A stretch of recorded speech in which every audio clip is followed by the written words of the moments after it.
آپ مجھ پر یقین کر سکتے ہیں، میں اسے خوش رکھوں گا ڈیڈ، آپ کے اعتماد کو کبھی ٹھیس نہیں پہنچاؤں گا، یہ میرا آپ سے وعدہ ہے۔ وہ کہہ کر خاموش ہوتا ان کو دیکھنے لگا کہ وہ کچھ کہیں، کیا وہ ان کو اپنی باتوں سے مطمئن کرنے میں کامیاب ٹھہرا؟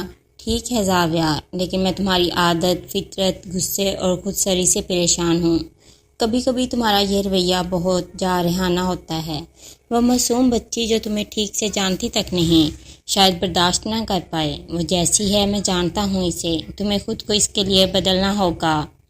دونوں کے مزاج کا موازنہ کرتے گویا ہوئے، جانتے تھے وہ بہت دھیمے مزاج کی لڑکی اس جوشیلے کے ساتھ کہاں پوری آ سکتی تھی۔ مقابلہ تو دور، اس کا رویہ اسے ڈرانے کو کافی تھا۔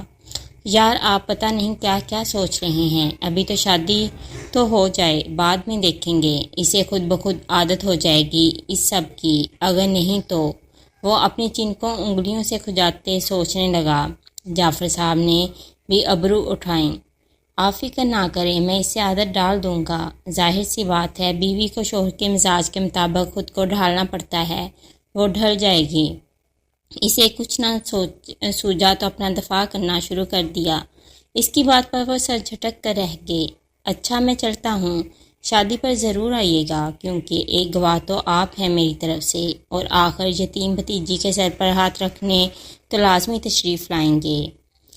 انہوں نے محض سر ہلا دیا، پھر گویا ہوئے۔ ٹھیک ہے، مجھے اطلاع دے دینا، میں پہنچ جاؤں گا۔ جعفر صاحب پہلے سے اس رشتے پر راضی تھے، وہ خود بھی یہی چاہتے تھے، لیکن وقت و حالات کے باعث کبھی اس کا ذکر نہیں کیا، اور آج تک زاویہ نے بھی کبھی یہ ظاہر ہونے نہیں دیا تھا، اس لیے وہ خاموش رہے۔ اب بھی وہ زاویہ کو آزما رہے تھے کہ کہیں کل کو وقت و حالات کی سنگینی میں یہ اسے چھوڑ نہ دے، یا شاید یہ اس کا کوئی جذباتی فیصلہ نہ ہو جو آگے جا کر عروج کے لیے نقصان دہ ثابت ہو۔ مگر وہ اپنے بیٹے کی روشن چمکتی دمکتی آنکھوں میں دیکھ چکے تھے، اسی لیے کل کی فکر کو چھوڑے اس بات پر راضی ہو گئے کہ ان کا بیٹا کبھی اس پہ آنچ آنے نہیں دے گا، اور یہ چیز ان کے لیے کسی خوشی سے کم نہ تھی۔ ٹھیک ہے، وہ اٹھتا جانے کو مڑا، پھر یاد آنے پر پلٹا، اور ہاں، وعدہ کریں یہ بات آپ گھر میں کسی کو نہیں بتائیں گے، عنایہ کو اور اپنی سو کالڈ بیوی کو، ہرگز غلطی سے بھی نہیں۔ وہ ان کی جانب انگلی اٹھاتے تنبیہ کرنا نہ بھولا۔ زاویہ، جعفر صاحب دبا دبا گرائے۔ زاویہ چہرے کا رخ موڑ گیا۔ تمہارے ساتھ مسئلہ کیا ہے؟ تم دونوں ایسے لڑتے جھگڑتے ہو جیسے چھوٹے بچے ہوں۔ وہ ماں ہے تمہاری، اور کبھی تمہیں کسی بات یا چیز سے منع کر دیتی ہے تو اس میں برائی کیا ہے؟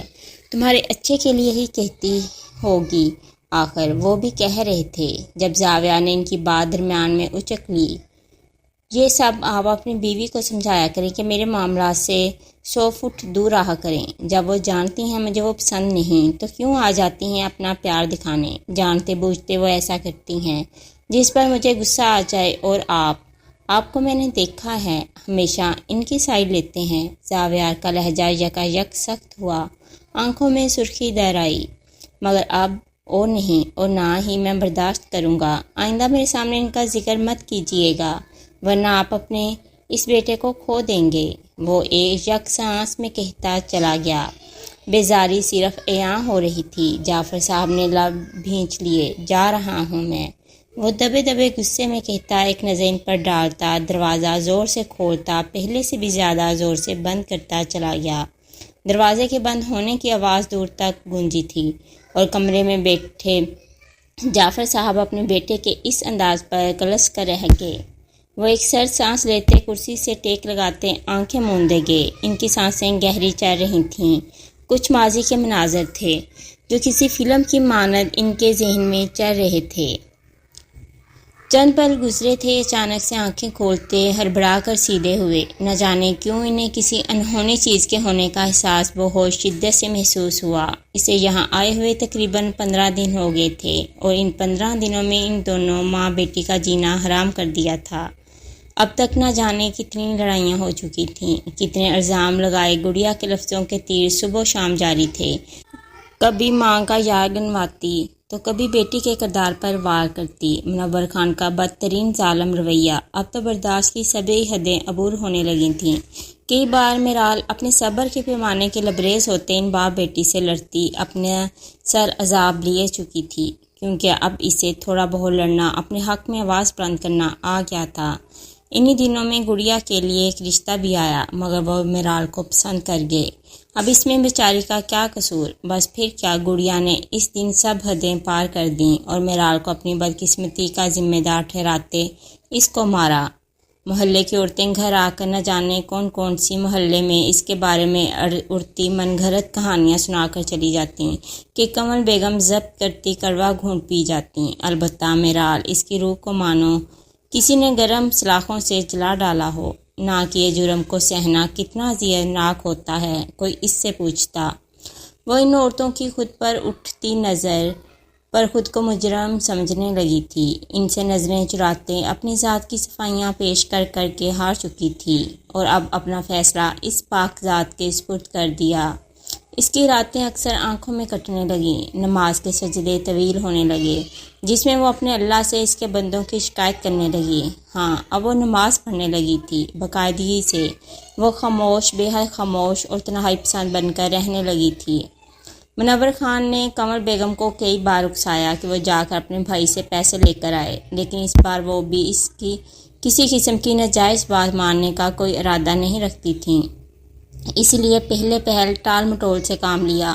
مگر منور خان وہ انہیں اذیتیں دیتا دباؤ ڈالنے لگا، کبھی گھر سے نکلنے کی تو کبھی طلاق کی دھمکیاں دینے لگا۔ جب میرال کو معلوم ہوا اس نے کمل بیگم کو منور خان کا کوئی بھی مطالبہ ماننے سے انکار کر دیا، اب چاہیے کچھ بھی ہو جائے وہ لوگ ماموں جان سے کچھ بھی نہیں کہیں گے، ان کے پہلے ہی بہت احسانات تھے ان پر، وہ اب مزید اور نہیں لینا چاہتی تھی۔ اوپر سے منور خان کے لالچ کی بھوک تھی جو بڑھتی ہی جا رہی تھی، سارا پیسہ وہ اپنی عیاشیوں میں اڑا دیا کرتا تھا۔ اب بھی اس کے اوپر لوگوں کے قرضہ جات تھے جو ادا کرنے باقی تھے۔ منور خان ان لوگوں سے چھپتا پھر رہا تھا، اب تو وہ لوگ گھر تک پہنچ گئے۔ دوسری جانب گڑیا سے میرال کو اس گھر میں رہنا برداشت سے باہر ہونے لگا۔ اپنے دماغ کے گھوڑے دوڑاتی ایک سوچی سمجھی چال کے مطابق وہ منور خان کو شیدے سے پیسے ادھار لینے کا مشورہ دیا، اور منور خان نے بغیر سوچے سمجھے اس کی بات کو مانتے شیدے سے پیسے لے کر لوگوں کا قرضہ ادا کر دیا، کیونکہ وہ لوگ اب پولیس کو اطلاع دینے والے تھے، جو کہ وہ ہرگز نہیں چاہتا تھا۔ اسی لیے اس نے شیدے سے 1 سال بعد اس کے پیسوں کی ادائیگی کا وعدہ کر لیا۔ میرال گھر میں فارغ رہنے لگی تھی، جس کی وجہ سے وہ بوریت محسوس کرنے لگی۔ اسی دوران محلے کے کچھ بچے اس کے پاس ٹیوشن کے لیے آنے لگے، ایسے وہ ان کے ساتھ مصروف رہنے لگی۔ زندگی کا کام ہے گزرنا، اور وہ گزر ہی جاتی ہے جیسے اس کے گزر رہی تھی، جیسے وہ زبردستی گزار رہی تھی۔ کبھی کبھی وہ اپنے ماضی کو یاد کرتی، اپنی غلطیوں کو تلاشتی کہ کہیں اس سے ماضی میں کوئی غلطی یا گناہ تو سر انجام نہیں ہوا جس کی اسے سزا مل رہی ہو، جانے یا انجانے میں ہی صحیح، انسان ہے آخر خطا ہو ہی جاتی ہے۔ اب بھی وہ اپنے کمرے میں بیٹھی ہوئی سوچ رہی تھی، جب بھی اس نے گڑیا کے ہاتھ میں موبائل دیکھا جسے چھپاتے وہ اوپر جا رہی تھی۔ میرال دبے پاؤں اٹھی اور دروازے کے پاس پہنچتی آہستہ سے اوپر سیڑھیوں کی جانب دیکھنے لگی۔ ادھر ادھر ایک چور نظر ڈالتے وہ آگے بڑھنے ہی لگی کہ کچن سے آتی کمل بیگم نے اسے پکارا، میرال جی۔ میرال ایک دم کرنٹ کھاتے اپنے قدموں پر گھوم گئی۔ کہاں جا رہی ہو؟ عام سے لہجے میں کہتی وہ اس کے سامنے آ گئیں۔ کہیں نہیں، کیوں خیریت؟ میرال خود کو نارمل کرتے بولی۔ ہاں، وہ بچے آ گئے، جاؤ جا کر انہیں پڑھا دو، کافی دیر سے تمہارے انتظار میں بیٹھے ہوئے ہیں۔ جی میں جاتی ہوں، انہیں جواب دیتے اوپر جانے کا ارادہ ترک کرتی وہاں سے چلی گئی۔ گڑیا چھت پر آتے ہی فون نکال کر کان کو لگائے نیچے سیڑھیوں کی طرف دیکھتے بڑبڑانے لگی، اٹھا لو فون، جلدی اٹھا لو۔ دوسری جانب تھوڑی ہی دیر میں کال اٹھا لی گئی۔ ہیلو؟ کیا ہیلو؟ میں کب سے فون کر رہی ہوں۔ اٹھا نہیں سکتے تھے؟ وہ چھوٹتے ہی مقابل پر چڑھ دوڑی۔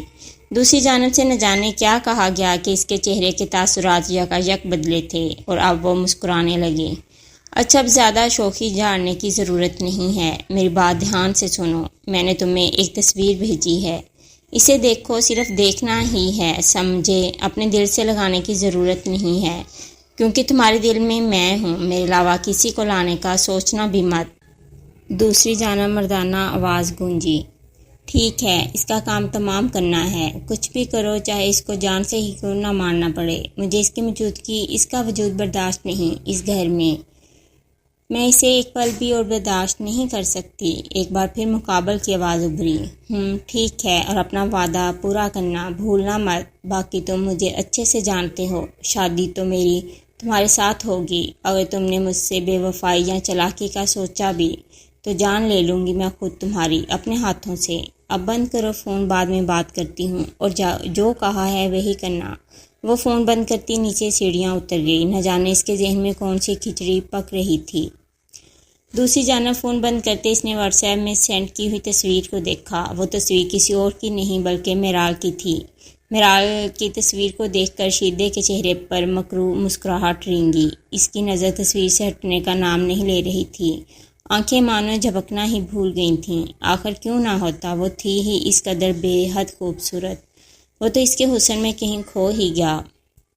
گڑیا نے اس کے لیے کسی نشئی لنگڑے، ایسے ہی کسی آوارہ لڑکے کے رشتے کا کہا تھا۔ وہ حسد میں اس قدر پاگل ہو چکی تھی جس کی کوئی انتہا نہیں۔ وہ گڑیا سے حسین زیادہ تھی، اور یہی وجہ تھی کہ اس کے حسد کی، جو اس کو بے حس بناتی اس موڑ پر لے آئی تھی۔ گڑیا شیدے سے شادی کرنا چاہتی تھی، لیکن جو رشتہ گڑیا کے لیے آیا تھا وہ وہاں کرنا بھی نہیں چاہتی تھی، مگر وہ میرال کا بھی ہونا نہیں دینا چاہتی تھی۔ اسے میرال سے اتنی نفرت تھی کہ بس نہیں چلتا تھا اس کو اپنے ہاتھوں سے قتل کر دے۔ اس کی ایک پل، ایک لمحے کی خوشی اس سے برداشت نہیں ہوتی تھی، جا کے ساری زندگی کی ہوتی۔ وہ اسے پل پل روتا، سسکتا، تڑپتا دیکھنا چاہتی تھی، جیسے وہ خود اپنی زندگی میں محرومیوں کا، اذیتوں کا شکار رہی۔ وہ میرال کے لیے بھی ایسا ہی چاہتی تھی، جیسے کوئی انسان خود محرومیاں برداشت کرتا ہے، اذیتیں جھیلتا، درد تکلیف سہتا اور برداشت کرتا ہے۔ اکثر ایسے لوگ نفسیاتی طور پر اس مرض میں مبتلا ہو جاتے ہیں کہ پھر ان سے کسی کی بھی خوشی برداشت نہیں ہوتی، بلکہ وہ اذیت پسندگی کی شکار ہو جاتے ہیں۔ بے حس دوسروں کو دکھ تکلیف اذیت دے کر وہ ذہنی سکون حاصل کرتے ہیں۔ اس چیز کا یہ اثر ہوتا ہے کہ وہ لوگ ظاہر طور پر مکمل پر اعتماد نظر آتے ہیں، البتہ اندر سے کھوکھلے وحشی درندے بن جاتے ہیں جو دوسروں سے ان کے حق کی خوشی کو چھینتے نکل جاتے ہیں۔ پر یہاں اس کی تصویر دیکھتے اس کی نیت بدل گئی۔ ارے اس چنبیلی کو دیکھ کر کون کمبخت ہے جو شادی سے انکار کرے گا، اور اس کے لیے کسی نشئی گلی چھاپ لنگڑے لولے کی کیا ضرورت ہے؟ اسے تو کوئی بھی اپنا لے گا، کوئی شہزادہ، اور وہ شہزادہ کوئی اور نہیں بلکہ میں ہوں۔ ہاں میں، بھلا میں کسی شہزادے سے کم تھوڑی ہوں؟ ہاں ہاں ہاں، ارے تیرے سامنے تو وہ گڑیا تو کچھ بھی نہیں ہے میری گلابو، اس چڑیل کالی سے تو اچھی یہ ہے، کیا چہرہ ہے، کیا بال ہیں، ہائے کیا حسن ہے تیرا حسن، اپنی آنکھوں سے دیکھنے کو یہ دل بے چین ہے میری شہزادی۔ اس کی تصویر کو گندی آنکھوں سے دیکھتے وہ خباثت سے ہنس رہا۔ اس کے کالے دانتوں کی نمائش ہو رہی تھی جو کسی بھی مقابل کو اس سے نفرت کرنے پر مجبور کر سکتی تھی۔ گھنگریالے بال، کالی رنگت، گرین رنگ آنکھوں کا جس کے گرد سرخ ڈورے تھے، لمبی لمبی مونچھیں، گلے میں چین، ہاتھوں میں دھاگے، انگلیوں میں انگوٹھیاں پہنے وہ کوئی الگ مخلوق لگ رہا تھا۔ اب تو میری ہی دلہن بنے گی، پانچویں، ہاں ہاں ہاں۔ وہ اپنے ہاتھ کو کھولے ہوا میں لہراتا بولا، ہائے اس منور نے یہ کڑک مال چھپا کر رکھا ہوا تھا، مجھے معلوم ہی نہیں تھا۔ اب دیکھ میں تیرے باپ کو کیسے مجبور کروں گا کہ وہ تیری شادی مجھ سے کرنے پر راضی ہو جائے گا، اور پھر ہاں ہاں ہاں۔ وہ اس کی تصویر پر ہاتھ پھیرتے بو رہا تھا اور پھر آخر میں اسے چوم لیا۔ میرال کمرے میں بیٹھی بچوں کو پڑھا رہی تھی، جبھی دروازے پر دستک ہوئی۔ کمل بیگم نے جا کر دروازہ کھول دیا کہ اچانک سے اندر داخل ہوتے منور خان نے ان کی گردن دبوچ لی۔ میرال جو اپنے کام میں مگن تھی، کمل بیگم کی چیخوں کی آوازیں سنائی دیں۔ وہ جھٹکے سے اٹھتی ننگے پاؤں باہر کی طرف بھاگی، اور سامنے جو منظر دیکھا اس کا چہرہ غصے سے لال انگارہ ہونے لگا۔ اب تو یہ روز کا معمول بن گیا تھا۔ وہ غصے سے آگے بڑھی اور چلائی، ابا چھوڑیں اماں کو، میں نے کہا چھوڑیں۔ وہ اس کے سر پر پہنچتے اس کے ہاتھوں سے چھڑوانے لگی، مگر گرفت مضبوط زیادہ تھی۔ میرال نے جھٹکا دیا، پر بے سود۔ پیچھے ہٹ جا، نہیں تو میں دونوں کو جان سے مار دوں گا۔ اسے ایک ہاتھ سے پیچھے دھکیلتے چلایا۔ میں نے کہا تھا نا اپنے بھائی سے پیسے لے آ، مگر تمہیں نہیں، تجھے میری بات سمجھ نہیں آئی۔ میرال نے بے مشکل اپنی ماں کو اس ظالم شخص کی گرفت سے چھڑایا جو تشدد کی انتہا پر پہنچ چکا تھا۔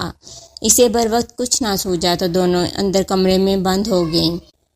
گڑیا اس وقت گھر پر نہیں تھی۔ منور خان غصے میں دروازہ نہ جانے کتنی دیر تک پیٹتا رہا مگر میرال نے دروازہ نہ کھولا۔ کچھ دنوں بعد منور خان نے کمل بیگم کو مجبور کیا پیسے لانے کے لیے، لیکن انہوں نے درستگی سے انکار کر دیا کہ اب چاہے وہ طلاق ہی کیوں نہ دے لیکن وہ اپنے بھائی سے ایک پیسہ بھی نہیں مانگیں گی۔ منور خان کو کچھ نہ سوجا کہ آخر کرے کیا۔ شیدے نے اس سے پہلے کئی بار اپنی رقم کا مطالبہ کیا۔ منور خان نے اسے اس کے ساتھ 1 سال بعد کی ادائیگی کا وعدہ یاد دلایا پر اس نے سرے سے ماننے سے انکار کر دیا اور کہا مجھے ابھی چاہیے، اسے ضرورت ہے، وہ کہیں سے بھی ارینج کرے۔ اب تک وہ کمل بیگم کی منت سماجت کر رہا تھا پر وہ مان کر نہیں دے رہی تھیں۔ اوپر سے شیدے نے اسے دھمکانا شروع کر دیا، اگر وہ وقت پر ادا نہیں کرے گا تو وہ جرگہ بلائے گا اور پھر جو سب فیصلہ کریں گے اسے ہر حال میں ماننا پڑے گا۔ منور خان اس سے پیسے لے کر پچھتایا۔ اس نے لوگوں کی منتیں کی، ہاتھ جوڑے، لیکن وہ اپنا فیصلہ سنا چکا تھا۔ اور پھر ہوا بھی ایسا۔ ایک دن جرگہ ہوا، سب لوگ اکٹھے ہوئے، علاقے کے بڑے لوگ سبھی موجود تھے۔ سب کے سامنے دونوں نے اپنا اپنا مدعا بیان کیا۔ شیدے کی بات کو کوئی رد نہیں کرے گا، یہ بات منور خان اچھے سے جانتا تھا کیونکہ وہ علاقے کا بدمعاش تھا۔ پولیس سے لے کر سیاسی شخصیات کے لوگ اس سے اچھے تعلقات رکھتے تھے اور یہی وہ وجہ تھی جس سے ہر فیصلہ اس کے حق میں سنایا گیا، کیونکہ منور خان کے پاس 25 لاکھ اتنی بڑی رقم کی ادائیگی کے لیے کوئی جائیداد، کوئی ذریعہ نہیں بچا تھا جس کی بدولت وہ اپنا دفاع کر پاتا۔ اسی لیے جرگے کے لوگوں نے اس کے سامنے 2 آپشنز رکھے، یا تو یہ معاملہ پولیس کو دیکھنے دیا جائے یا پھر منور خان کی بیٹی کا رشتہ شیدے کے ساتھ طے کر دیا جائے۔ باپ کے کیے کی سزا اکثر بیٹیوں کے حصے میں ڈال دی جاتی ہیں اور ایسے ہی میرال کے حق میں بھی یہ قربانی لکھ دی گئی جو اب اسے ساری زندگی ادا کرتے گزارنی تھی۔ جرگہ آنا فیصلہ سناتا زبردستی اس کے سر پر تھوپتا جانے لگا۔ منور خان زمین پر بے بس بنا بیٹھا تو رہا تھا۔ وہاں موجود کسی فرد نے اسے اپنے حق میں صفائی پیش کرنے کا موقع فراہم نہ ہونے دیا۔ وہ ہاتھ جوڑتا ان بڑے لوگوں کے پاؤں بھی پکڑ چکا تھا مگر بے سود۔ ابھی بھی وہ سب لوگوں سے انجان ہارے جواری کی طرح نیچے بیٹھا اپنے سر پر رکھی پگڑی کو نوچ کر اتار چکا تھا۔ شیدے نے جاتے جاتے مڑ کر دیکھا، اس پر اسے منور خان کی حالت دیکھ کر بہت ترس آیا، لیکن ترس کھایا نہیں اور سینہ تانے کالج ہارتا وہاں سے نکلتا چلا گیا۔